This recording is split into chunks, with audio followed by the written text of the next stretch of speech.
Bueno, vamos a hablar del trastorno mental grave. Va a ser una presentación que va a tener dos partes, una inicial acerca de la definición y la presentación clínica y posteriormente una presentación más breve acerca del abordaje de la atención de las personas que tienen trastornos mental graves. ¿A qué nos referimos con trastorno mental grave? Una primera idea que es importante es ubicar de que no estamos hablando de un diagnóstico. Estamos hablando de un concepto que trasciende el diagnóstico y que considera la situación de la persona tomando en cuenta parámetros sanitarios, pero también sociosanitarios.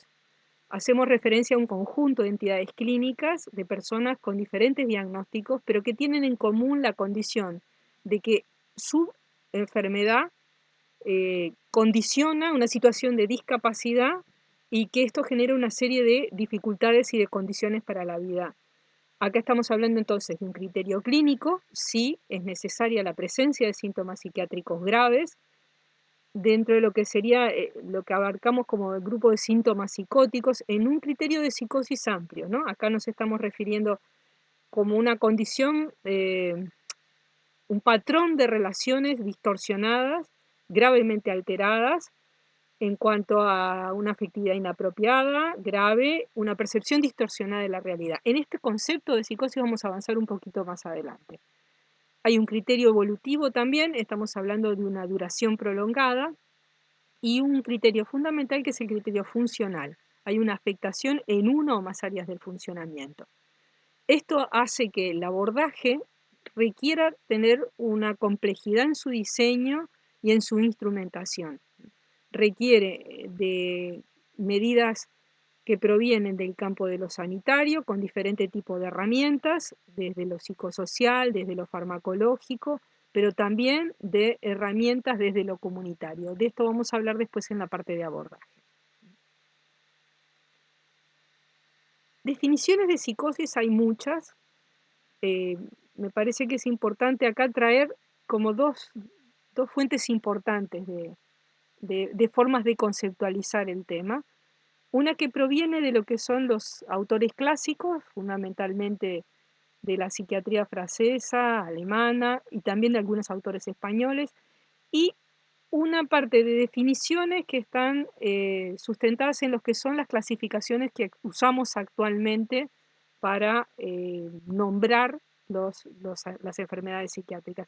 ¿Por qué es importante traer esto de las clasificaciones? De alguna manera, la necesidad de clasificaciones parte de llegar a acuerdos en la forma de nombrar y de definir las situaciones clínicas. En otros campos de la medicina también se emplea.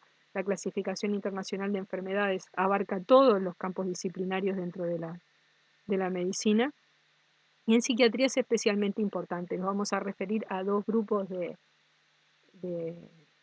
dos sistemas de clasificación, uno el de la Organización Mundial de la Salud, que es la Clasificación Internacional de Enfermedades, y otro que es el de la Asociación de Psiquiatras Americanos, que es el DSM, que es el Manual de Diagnóstico, de Clasificación de Diagnóstico Estadístico, que es hecho por la Asociación de Psiquiatría Americana.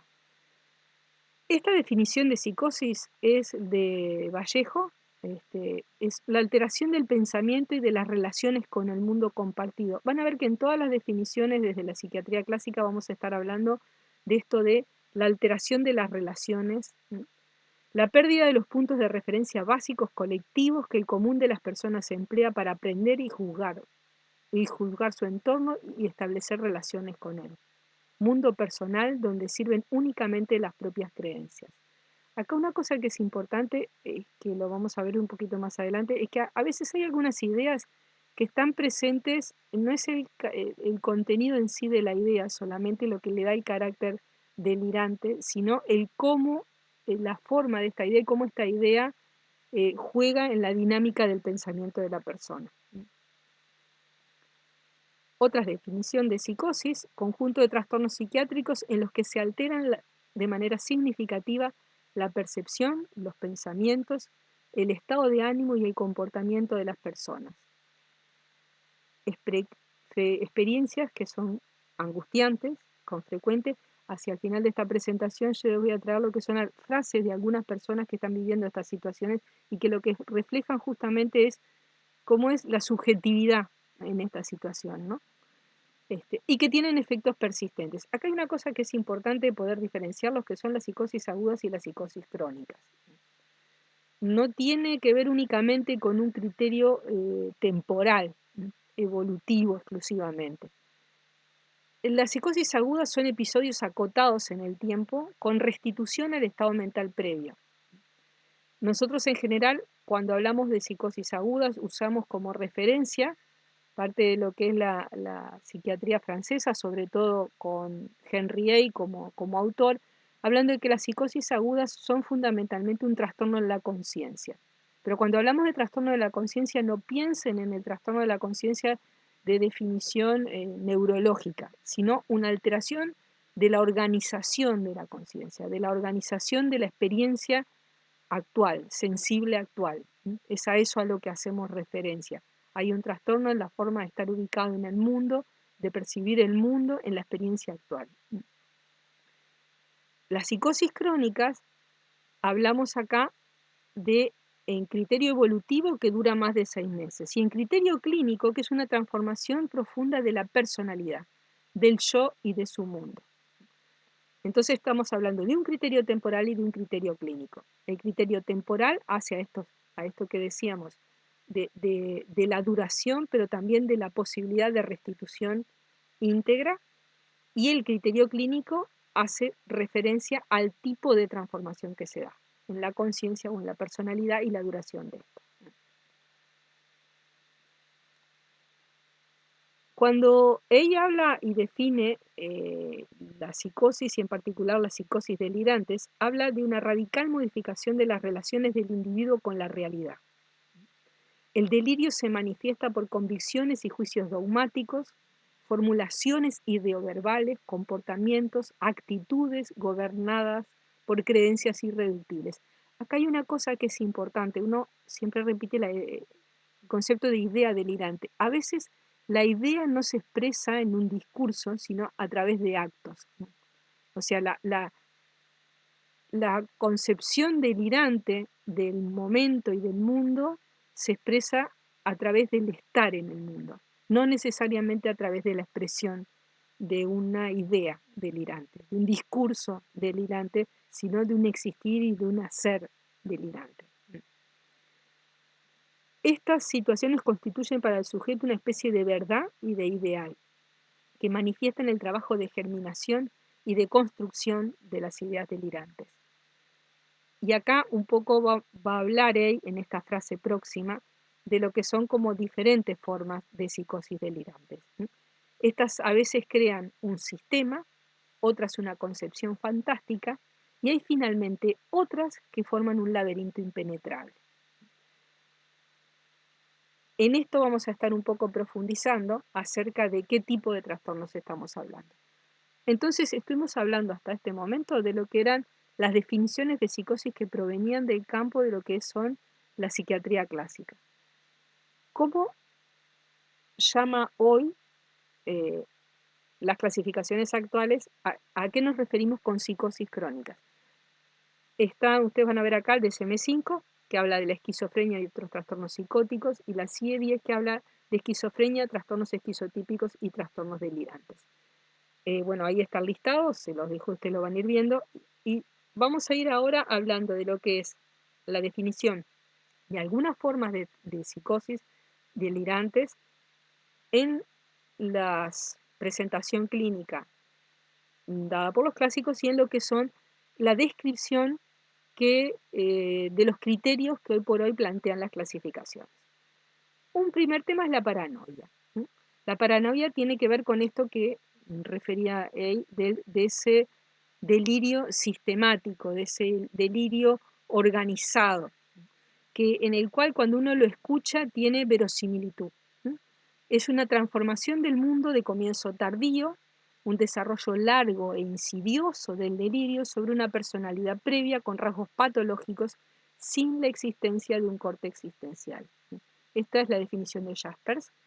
Esto es importante. No hay un cambio drástico en la vida de la persona. Hay un transcurrir en el cual progresivamente hay un desarrollo delirante que va tomando presencia en la vida de la persona. Es un sistema delirante bien construido, en base a interpretaciones y racionalizaciones que resignifican y desbordan la realidad. La objetividad de lo percibido se trastorna por lo registrado. Y esto hay una cosa que es clave y es que mantiene la lógica y tiene apariencia de verosimilitud. No necesariamente es identificado por quien lo escucha como un corte con la realidad, como una alteración del sentido de la realidad. De hecho, en muchos casos son convincentes. ¿Cómo figura esto en las clasificaciones actuales? Acá hablamos del trastorno delirante. ¿Cuáles son los criterios que se piden para cumplir un diagnóstico de trastorno delirante? Delirio de al menos un mes de duración, que nunca cumplió el criterio A de esquizofrenia, que ahora después lo vamos a ver. Fuera de la temática delirante y sus consecuencias, el funcionamiento no está notablemente afectado y el comportamiento no es bizarro, no es extraño. Si han producido episodios afectivos simultáneamente con las ideas delirantes, su duración total ha sido breve en relación con la duración de los periodos delirantes y no se explica mejor por otro tipo de trastorno o por un trastorno orgánico por el consumo de sustancias. Y dentro de la clasificación se refieren tipos específicos que son muy coherentes con lo que es, bueno, de la historia de la psiquiatría en esto, ¿no? El tipo la erotomanía, el tipo grandioso, celoso, persecutorio, somático, mixto o inespecífico. La esquizofrenia es la más frecuente de las psicosis crónicas, dentro de los trastornos mentales graves también, es el más frecuente. Y dice que hay un proceso mórbido, patológico, que diseca y desagrega todas las modalidades de la vida psíquica con características comunes en todas ellas, características que vamos a referir. Hay una disarmonía del conjunto de operaciones, funciones y estados que componen el ser psíquico. Los caracteres generales, intrínsecos y formales de los síntomas en todas las formas de expresión y funcionamiento psíquico constituyen el síndrome de discordancia. Esto es importante de ser considerado. No estamos hablando solamente de un conjunto de síntomas, sino de una forma que atraviesa todo el funcionamiento psíquico y la forma de manifestarlo, que es esto que hablan del síndrome de discordancia. Vuelvo a insistir en que acá estamos hablando de la descripción de la psiquiatría clásica. Vamos a ver que en la clasificación actual se refiere de una forma un poquito diferente cómo es la sintomatología de la esquizofrenia. ¿Qué es el síndrome de discordancia? Esta característica que tiñe todo el funcionamiento psíquico y que se expresa en diferentes aspectos de los fenómenos mentales, del comportamiento de la persona. ¿Cuáles son estas características? La ambivalencia, que es antagonismo, el conflicto potencial e indefinidamente abierto de pluralidad de motivos de una elección, de aspectos de un juicio, de matices de un sentimiento, muchas veces también de un comportamiento. Cuando hablamos de la ambitendencia, un movimiento hacia un lado o hacia el otro, un sentimiento a la vez negativo y positivo, pero no en la contradicción que todos podemos tener, sino en esa imposibilidad de separar y de discriminar. Es la presencia en el momento y es la imposibilidad de resolución de ese conflicto potencial de a la vez tener un sentido y el otro. La bizarría y la extravagancia, que es tal vez de las características más específicas también en la esquizofrenia, ¿no? Distorsión retorcida y barroca que manifiesta y condiciona la deformación de la vida psíquica. Si se acuerdan cuando hablábamos de la semiología de la presentación, por ejemplo, bueno, una de las cosas que puede aparecer, esta bizarría, es en la presentación de la persona, desde su arreglo personal, desde su gesticulación. La impenetrabilidad, esa tonalidad enigmática, que es visible en el pensamiento, en el contenido del pensamiento, pero también en la estructura del pensamiento. Y el desapego, la retracción, el retiro, la imposibilidad de abrirse al mundo. A veces uno puede interpretarlo como indiferencia, pero no es necesariamente indiferencia. Es una forma diferente de vivir, de contactar con la realidad y con el mundo compartido, que establece como un muro, como una distancia, a la cual nosotros no podemos acceder como interlocutores.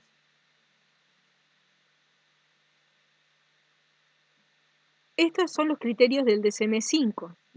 ¿Qué es lo que plantea el DSM-5? 2 o más de los siguientes síntomas tienen que estar presentes una parte significativa de tiempo durante un periodo de un mes al menos, y una de ellas debe incluir el 1, el 2 o el 3. Ideas delirantes, alucinaciones, lenguaje desorganizado, comportamiento psicomotriz anormal, incluyendo la catatonía, síntomas negativos, la expresión, por ejemplo, la disminución emocional o la gula.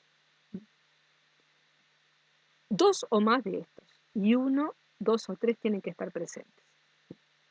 Segundo criterio, una parte significativa del tiempo desde el inicio de la alteración, unas o más áreas importantes de funcionamiento están muy por debajo del nivel alcanzado antes.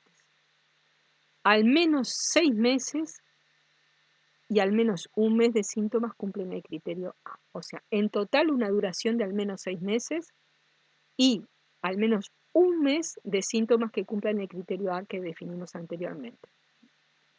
Si se han producido los episodios del estado de ánimo al mismo tiempo que los síntomas de la fase activa, la duración ha sido al menos de la mitad de la duración total del periodo activo, y el trastorno, bueno, los mismos criterios de exclusión que habíamos mencionado anteriormente. Una cosa que es importante para cualquier persona que trabaje en la salud es saber que acá estamos hablando de diagnósticos de situaciones clínicas que producen discapacidad y que tienen comorbilidad con enfermedades no psiquiátricas en alta frecuencia. Es una de las principales causas de discapacidad. La esperanza de vida es 10 a 12 años inferior que en la población general, para todos los trastornos mentales graves, no solamente para la esquizofrenia, pero bueno, la esquizofrenia es el principal.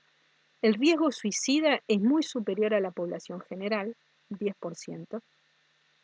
Causas múltiples y difíciles de discriminar. Tienen que ver con los estilos de vida poco saludables, con efectos secundarios de la medicación, con dificultades en la atención sanitaria y con el propio proceso mórbido. Y una cosa que está poco valorada y que no se menciona específicamente en algunos de estos estudios tiene que ver con cuáles son los efectos de la discriminación y del estigma en todas estas condiciones de vida y en el acceso a las ayudas necesarias. En cuanto a la morbilidad, en los trastornos mentales graves, el síndrome metabólico, diabetes es 2 a 4 veces más frecuente que en la población general. La patología respiratoria, a veces en gran parte vinculada al hábito del tabaco, pero también acá hay otra cosa que tiene que ver en que, si bien es cierto, fuman entre un tercio y un 50% de las pacientes con diagnósticos que entrarían o con condiciones de trastorno mental grave, es un porcentaje mucho mayor que el de la población general, pero además acceden menos a los tratamientos antitabaco. Hay como una cultura instalada de que, de que no es posible el abordaje o el tratamiento antitabaco en esta población, y no es cierto. Pueden hacer el tratamiento y pueden abandonar el hábito. Los eventos cardíacos también son más frecuentes que en la población general. Esto en parte está vinculado a los tratamientos. Muchos de los antipsicóticos prolongan el intervalo QT, incrementan el riesgo de arritmias ventriculares y también tienen mayor prevalencia de hepatitis B y C y de infecciones de VIH, en gran parte por los comportamientos de riesgo y por negligencia en el autocuidado. La mortalidad, el exceso de mortalidad en la esquizofrenia se debe a causas no conocidas, es mayor en los primeros años tras el diagnóstico, hay mayor incidencia en las mujeres y se ha ido incrementando. En las mujeres el riesgo mayor es por muerte cardiovascular y en los hombres por la patología digestiva. ¿Se acuerdan que les mencionaba que hacia el final de esta presentación iba a hablar sobre la subjetividad de las personas que viven en condiciones de trastorno mental grave? Estas son frases que salen de entrevistas o en algunos casos, de trabajo grupal terapéutico con personas con diagnóstico de psicosis crónica. ¿Cómo siento esto que me pasa? Es como estar jugando a romper una piñata y darme cuenta que estoy en 8 de octubre con un palo en la mano. No puedo sentir qué siento. Me dicen que yo entrego cosas y yo no puedo sentirlo. Para mí no soy nada. Si recibo el retorno de los demás de eso que dicen que les doy, para mí es como un regalo. podría acostumbrarme a estar así, si me quedara así. Lo que no aguanto es no saber cómo voy a estar la semana que viene o el mes que viene. No tengo el control. Lo que es una tortura es no tener intimidad en mi pensamiento. Eso es lo peor, sobre todo en la calle. Enseguida me doy cuenta cuando empiezan. ¿Por qué les traigo estas frases?